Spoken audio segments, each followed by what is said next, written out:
Okay, hey everyone. We're going to try a little something different with our note taking this time.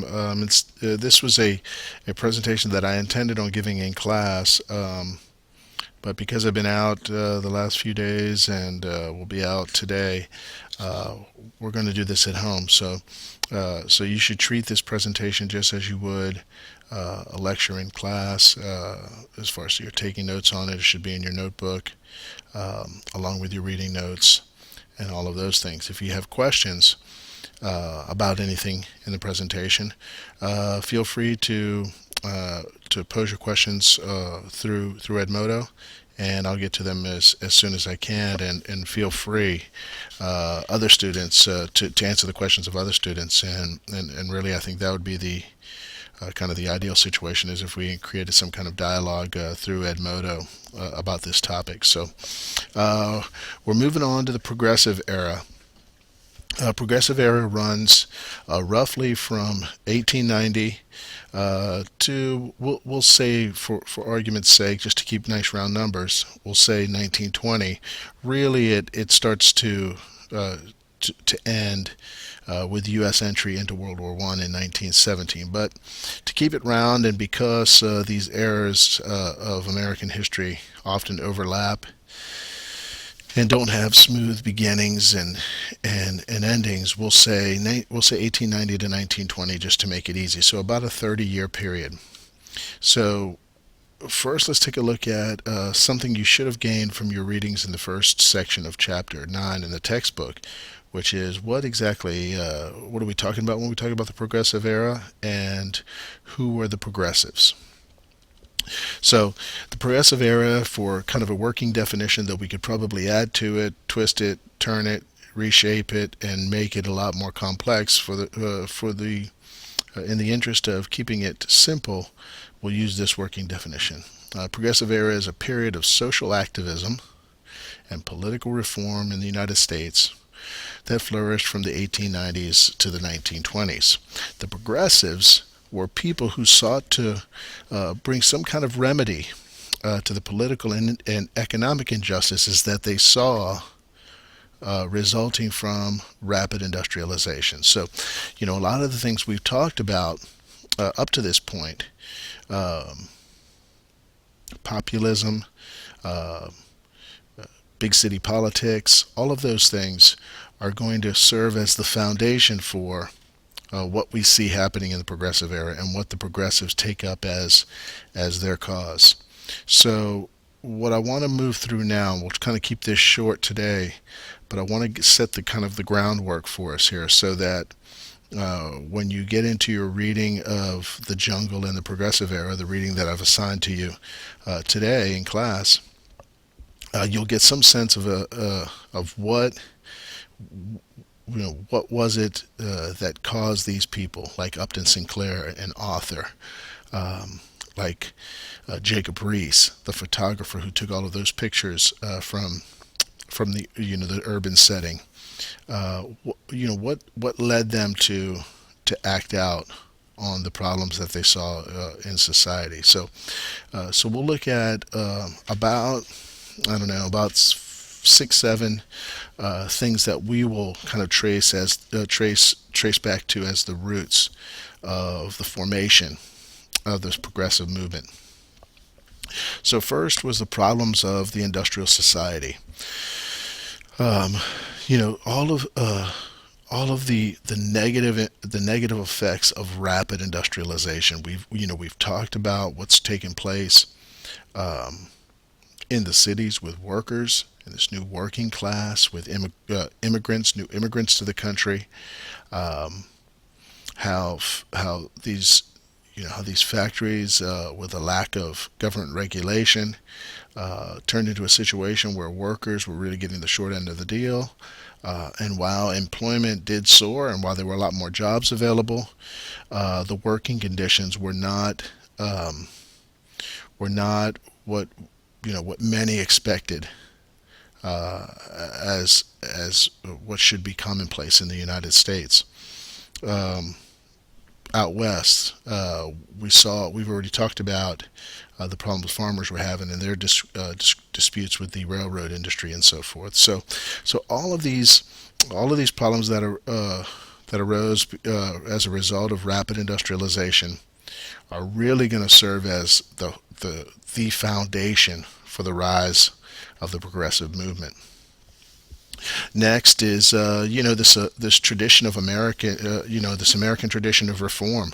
We've seen it throughout American history from our very beginnings. That the United States and Americans uh, feel um, that the American government should be involved and American people should seek to solve the problems of society, and can do so through active participation. We saw it with the abolition movement. We saw it through the movements out west with populism, and we see these periods of reform pop up throughout American history, all the way up until today. This is just one more of those movements. So these progressives had a history that they were looking at. They had forefathers as reformers that they can use as an example. Next is the legacy of populism. I mean, populism, while it was short lived, did have a pretty big impact. The difference between populism and the progressives, or populist and the progressives, the populists were focused on a pretty confined set of issues, rooted mostly in the West and the South with agricultural concerns. They did reach out and try to draw workers in as a source of support to get people elected, but it was a fairly confined set of reforms that they were after. The progressive movement will be far broader. It'll reach into many different areas of American life and really kind of try to reform American government, or the U.S. government, uh, to confront problems that they saw as not something that could be handled from private industry or by the citizens themselves. So this legacy of populism is going to kind of transition into a lot of the ideas of populism will be taken up by the progressives. A lot of the support that the populism had amongst farmers, amongst workers, will transition to the progressive movement, um, and so the populist movement serves as a pretty good training ground for a lot of the people who will become progressives.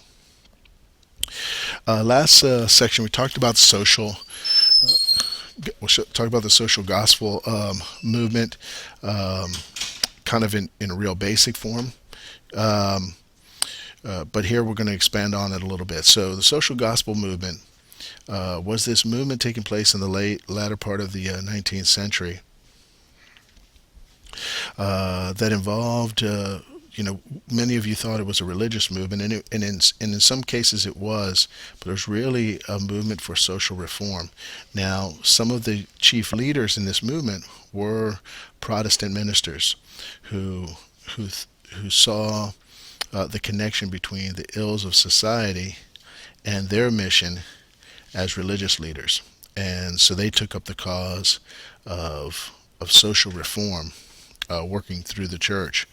We see the creation of groups like the Salvation Army, which emphasize a Christian duty to help the less fortunate. So it's this connection between religion and social reform that really embodies a social gospel movement.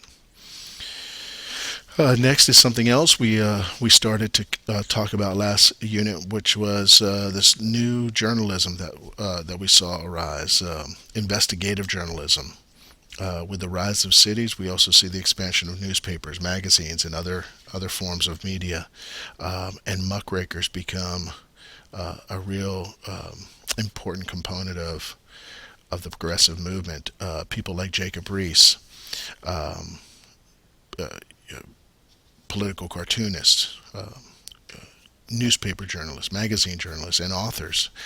One of the one of the ones you'll see and you'll read about tonight, and you started in class um, was The Jungle, written by Upton Sinclair. Upton Sinclair was first and foremost a novelist, but he writes about um, a specific result of rapid industrialization that brought this to light and showed it to the American people in a way that forced reform.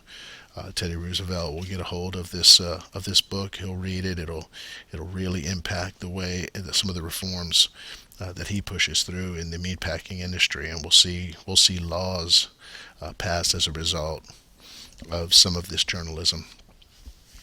Rising consumer consciousness. Before rapid industrialization, most people got their goods from local sources, local craftsmen. There was a connection between the source of the goods and the end user. With industrialization, people are getting their goods that are produced a long way from home. There isn't that personal connection, and so consumers begin to feel like they needed some protections against shoddy craftsmanship and dangerous, sometimes even dangerous items, malfunctioning products and so forth. And so progressives will take up the cause of consumer problems and push for government reforms in those areas as well. And lastly, we could talk about others, but we'll wrap it up with the support of the women and workers. So workers are almost an obvious component of this because of the focus on the ill effects of rapid industrialization. However, women become more and more important in political life during this period. We'll see the acceleration of the women's suffrage movement. We'll see women getting more and more involved in politics. We saw some of it with the populists. We saw some of it with abolition. This will be a rapid acceleration of women participating in the process, fighting for the right to vote, and that'll be something new in American politics and American history. Well, those were just a few of the items that I think are important for you to look at and to be familiar with before you really can gain a serious understanding of this article I've had you read, The Jungle and the Progressive Era. So hopefully this is helpful for you. Hopefully you've taken down some notes on each one of these items. Remember, the advantage of this is you can click pause, you can rewind, you can watch it again. So come to class tomorrow ready to get down to business and really start to dig into this article that you've read tonight for homework. We'll see you soon.